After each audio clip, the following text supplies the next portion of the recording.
What's going on, guys? This is Bobby Douglas. Welcome to another 2021 NBA Draft Prospect Full Game Video Breakdown. Today we're going to be taking a look at Michigan wing Franz Wagner. Wagner had a very impressive season for a really good Michigan team. He averaged around 12.5 points and 6.5 rebounds per game while hitting around 48% of his shots and hitting 34% from three. I really like Wagner as probably one of the best off-ball defenders in the draft class, and right now he is currently 8th on my big board, so I'm excited to watch this game with you guys. In this game, Wagner's going to have 12 points, 5 boards, 4 assists, 2 blocks, and 0 turnovers in 30 minutes as Michigan's going to roll Minnesota. So let's get right into it with Franz Wagner.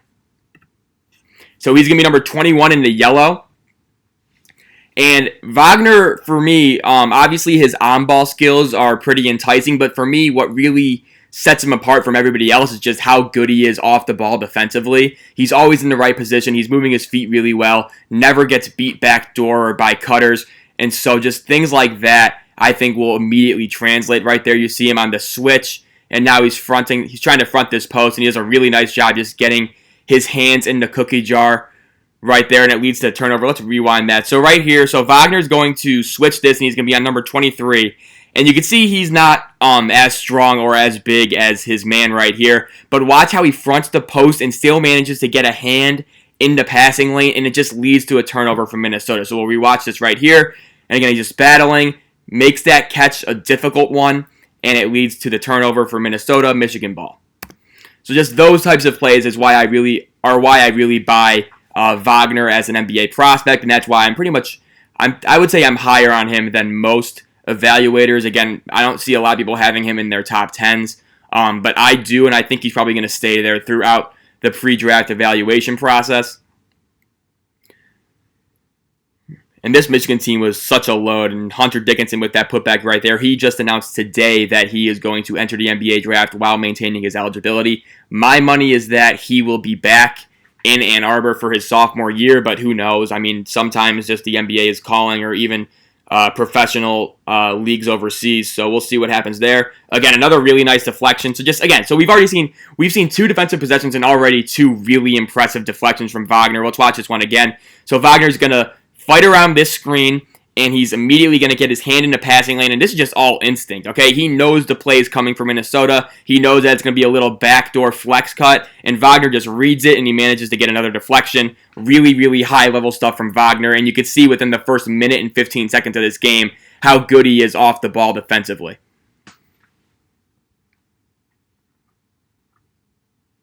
So again, good job just being almost just kind of stunting right there. You know, he just always active, always alert. And so there are just a lot of things to like from just like an off-ball perspective with Wagner. Not everybody can be the 20-point-a-game scorer. Not everyone could be just like the, just the go-to guy offensively. But defensively, that's how you get on the floor, especially early on in your career. And he also is a very smart passer, and he's really good in transition. Let's see what he does here. Good job just finding the trailing Eli Brooks, and he's going to miss that shot, but still a high-level pass and high-level read from Wagner right there. And you can see he somehow manages to block that shot. I compare him a little bit to Devin Vassell from Florida State, just in terms of just the defensive prowess that they both displayed in their seasons in college. This right here is a ridiculous block. That's insane. That's Gabe Kalsher, too, one of the better three-point shooters in the Big Ten. And Wagner just swats that stuff away.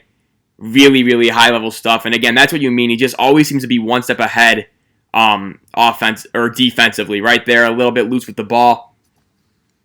But defensively is where he's really going to shine. Offensively, however, his handle's a little bit stiff as we saw there.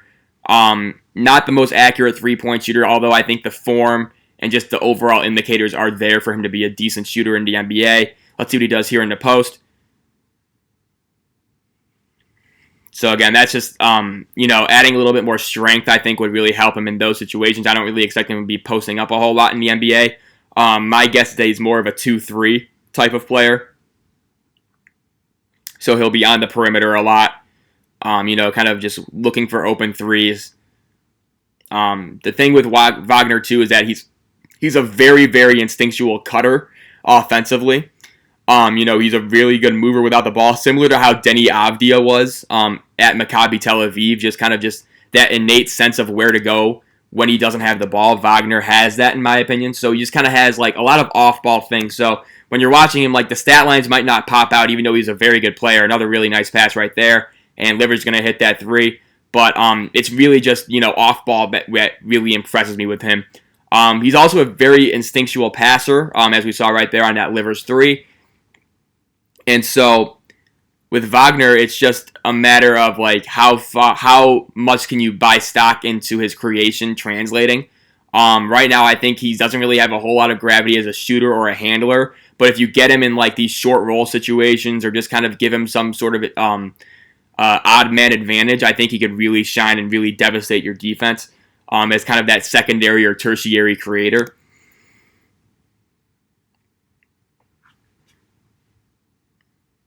Mike Smith with a little snake dribble.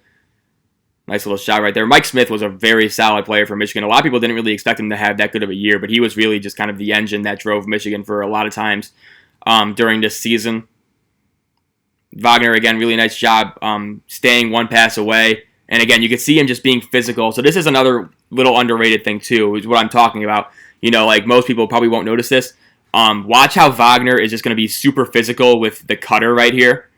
And we'll see it right now. Watch how he's just getting his hands and getting his arms in there. And so he's just preventing his man from going where he wants to go. And so many guys will just let that cut happen.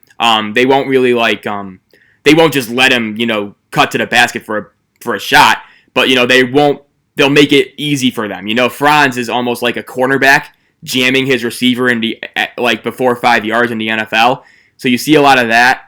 Really nice job there picking up that backdoor cutter. There was a little bit of a miscommunication, but Franz pretty much covered up that mistake as we enter our first media timeout.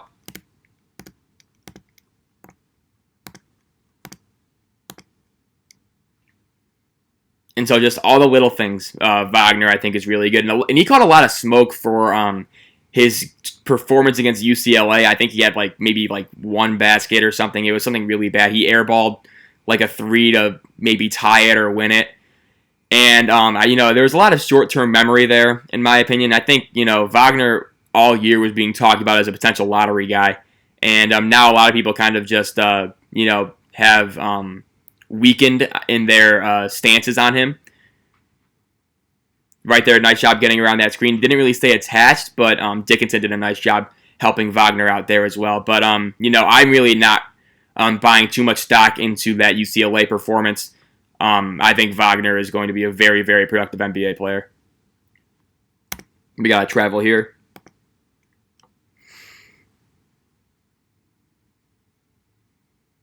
And so again, you can see him just kind of cutting. So again, I want to point this out because you can just see both Booth Gotch. I think he's a Minnesota guy. He transferred somewhere else too. But just most guys are just going to follow their man, right, and just kind of stay stride for stride with them. Wagner is physical, okay? He is getting into them. Maybe gets away with a hold, but just that type of mentality I think is really impressive.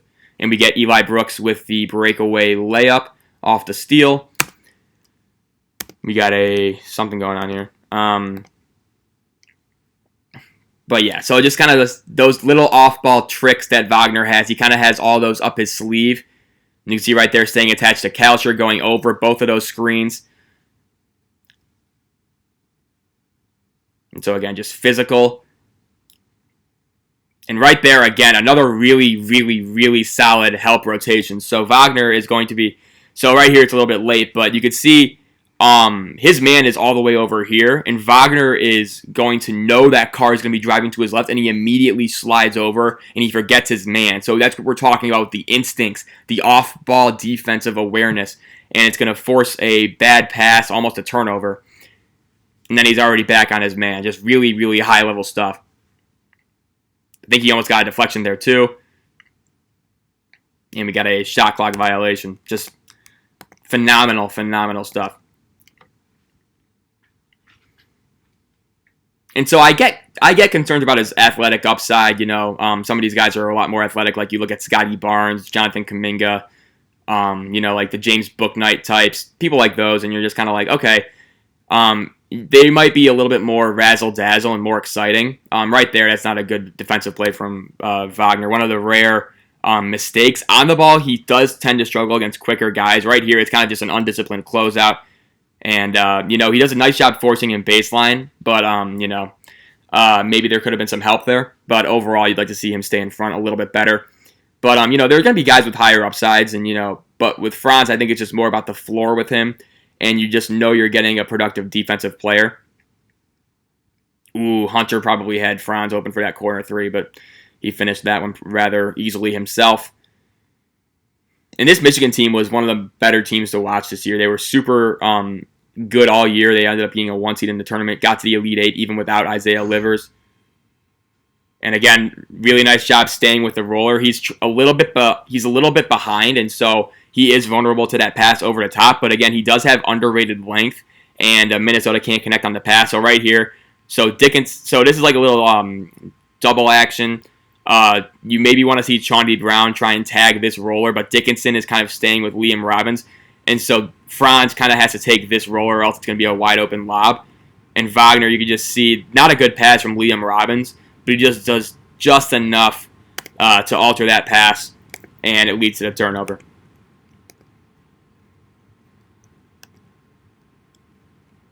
And there's Isaiah Livers with the air ball, and we got this on the way back. But this Michigan team, as I was saying, like, they were super fun to watch. Chaundi Brown was awesome off the bench. Mike Smith, Isaiah Livers. Hunter Dickinson was a load to handle down low.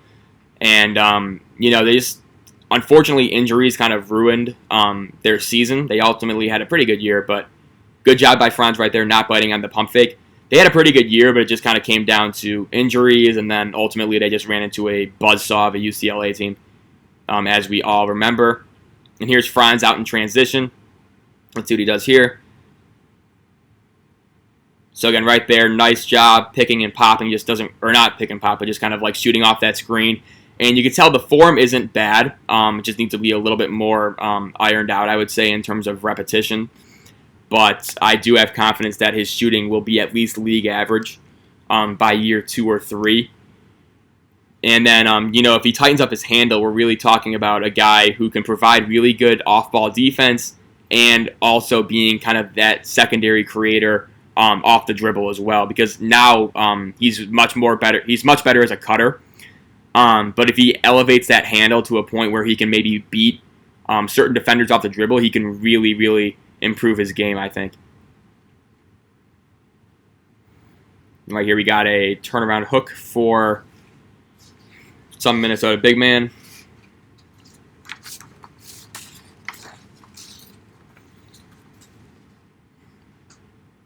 And again, so Wagner's going to cut through. And again, right there, really instinctual play. He's not going to finish. And again, that just comes with strength.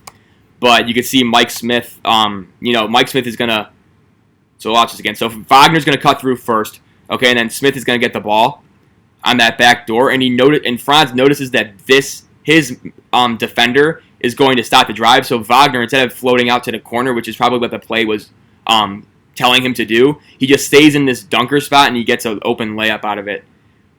You just can't convert. And it's going to be Michigan ball. We got another media timeout here.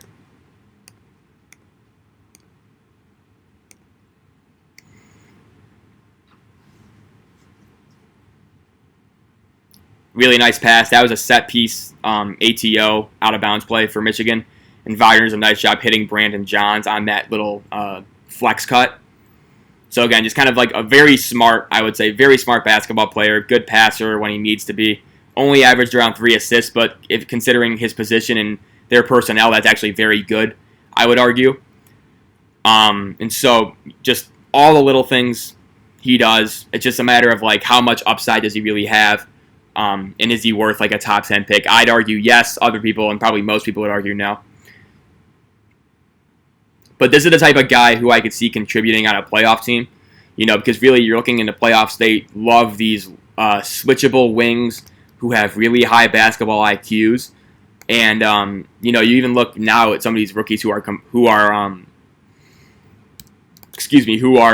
contributing. You look at Desmond Bane. I think Michigan State's gotten, or Xavier Tillman's gotten some minutes as well. So just these high level, smart basketball players are going to contribute immediately. And even not in the playoffs, just look at Tyrese Halliburton, for example. So Wagner right there, another underrated thing. So it just kind of comes down to his instincts, right? So he knows, because Johns is preoccupied with Robbins and Dickinson is stepping up, that Wagner has to zone up these two players. He knows 23 isn't that good of a three-point shooter. So what he's going to do, instead of selling out and immediately closing out on 23, he's going to almost split the difference between him and number one, almost baiting that shot, knowing that number one is probably a better three-point shooter and he'll have a better look. So Wagner, again, just knowing that instinct, he's going to close out that passing lane, and then he's going to grab the rebound here, and he's going to lead the team in transition, getting it to Mike Smith. So just, though, again, like, there are countless examples of this where Wagner is just making a really smart basketball play that probably goes unnoticed when you're just watching the game, for entertainment or just rooting for your school. Kalsher way off right there. Wagner just had to take the ball right there. Somebody needed to rotate over. Not his problem. And you can see right here, just kind of a limited handle, I would say. He's relying on kind of just like that post-up move that a lot of these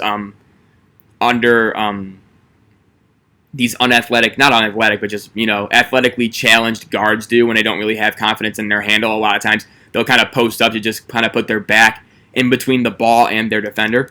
And so Wagner's doing a lot of that. So again, just being a little bit more confident with his handle, I think would serve him really well moving forward. And he is out right here, and he's in about 5 minutes of YouTube time, so I will skip ahead to 28-27.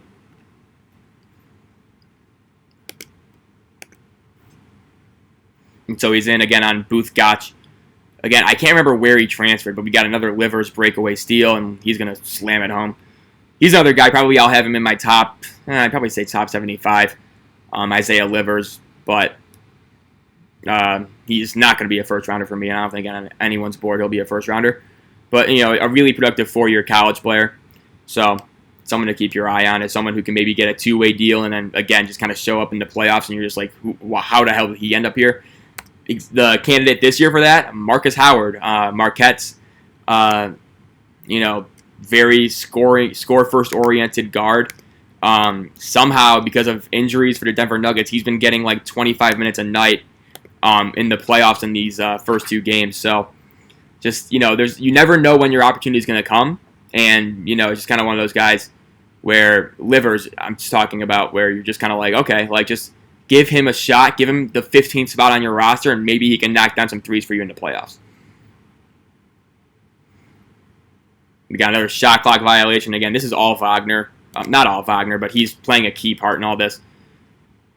And Wagner going to pop out. Let's see if he hits this three. And he does. And there you go. Just kind of that pick and pop, pick and roll. And I actually think Wagner is actually pretty underrated as a screener, just because he's very smart in terms of taking certain angles away. And then also he can roll into the short roll and then kind of like pick defenses apart in 4-on-3s. And he can also pop out for threes. So he is rather dangerous, I would say. And we'll see him set the second ball screen here. And again, good job just getting his body into Marcus Carr and at least at a wide open three. Wagner's going to knock that down.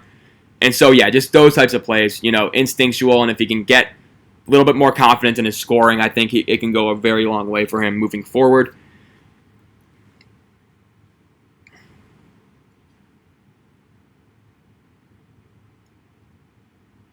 We got a missed three by Marcus Carr. Marcus Carr, I believe, did he commit to Kentucky? I can't remember exactly, but he transferred from Minnesota, and I think he's going somewhere, I think like Kentucky.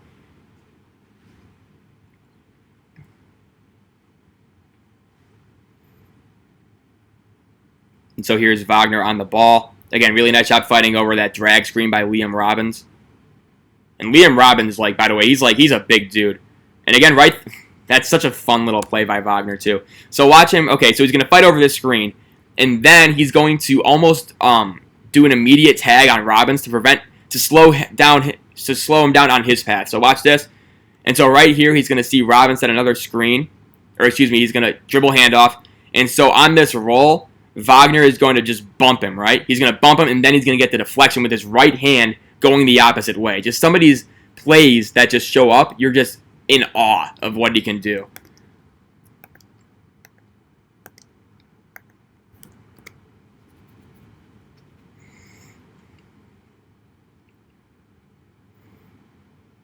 So Wagner again on Gotch. Not much going on there.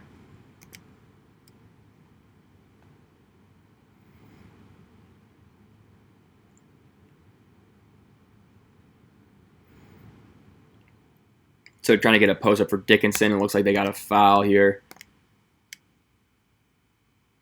So we'll skip ahead.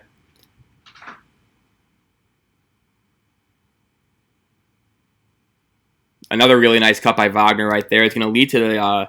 but just watch him as Dickinson's going to get this pass kind of in like the high post area. Wagner's immediately just going to go cut on his own and see if he can get by Kalsher. And so again, just these little instinctual cuts offensively, I think he can be really, really dangerous.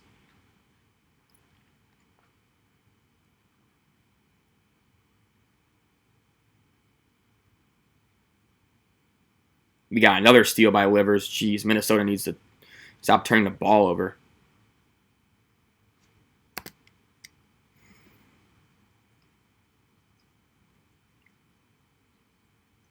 Here's Wagner on the ball. And again, moving his feet very well. He's not a bad on-ball defender. I just think he might struggle against quicker players. But, you know, in terms of technique and fundamentals, he's really up there with some of the best in the class.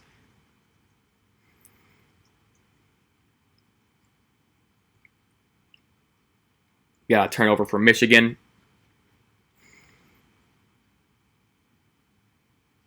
And so, again, just communicating that off-ball switch. And right there, I mean, Wagner was a little bit flat-footed, but 35 kind of broke his own ankles. And so right there, a little bit of a rare slip-up for Wagner. We'll see it right here, but he's a little bit late reacting to this back cut by 35. But then he immediately figures it out. And he manages to tip that rebound out for Livers, and great hustle play by Michigan right there. But that's rare. Good, that's really smart too. Just attacking the closeout here. Wagner's going to get the ball off this little curl. He's going to attack the closeout and immediately drop a pocket pass to Dickinson for the easy layup. And this is what we're talking about, the basketball IQ. Knowing when to pick his spots and just, you know, delivering absolute dimes to Dickinson right there.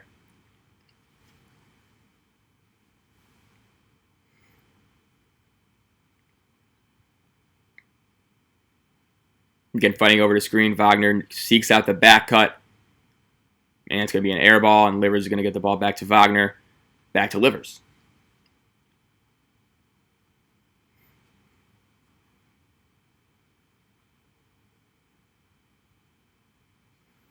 So we're slowing it down. Wagner's in the left corner.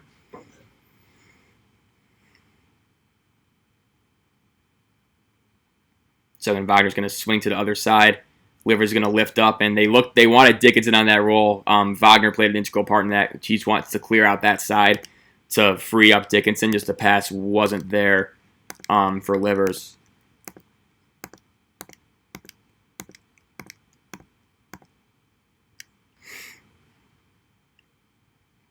As we enter the final 2.5 minutes of this first half, Wagner's not going to play a whole lot in the second half just because Michigan's going to go up by like 1 billion. So he's done, I think, by the 8-minute mark in the second half.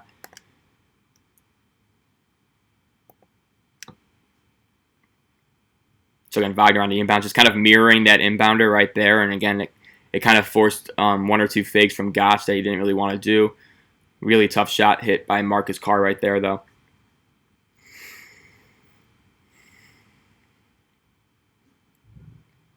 Michigan going horns. Little ball screen action for Dickinson. Wagner's role is to lift up here. And Dickinson's too easy. The pure force with which Dickinson played at times was kind of remarkable. You know, like it almost reminded me of like, you know, like in 5th grade how there's one kid bigger than everybody else and he just dominates. It felt like that with Dickinson at times. And he would be going up against really tough front courts in the Big Ten. You know, obviously Minnesota had Liam Robbins, who was one of the better shot blockers in the country this past year. I'm trying to think of other Big Ten teams. Luka Garza, obviously, with Iowa, even though he wasn't really a defensive menace. But, you know, just players like that. Kofi Coburn over at Illinois. So he was really impressive offensively for Michigan his freshman season. Wagner again in good help. You got a foul here. Wagner, good job getting through that screen and cutting off that little basket cut by Gotch out of the inbounds.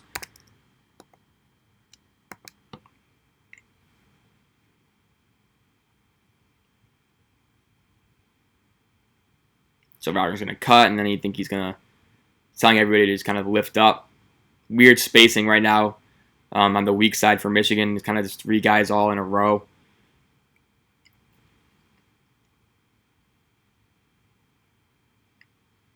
But again, just another really well-executed off-ball switch for Michigan right there, and that's at the hands of Wagner.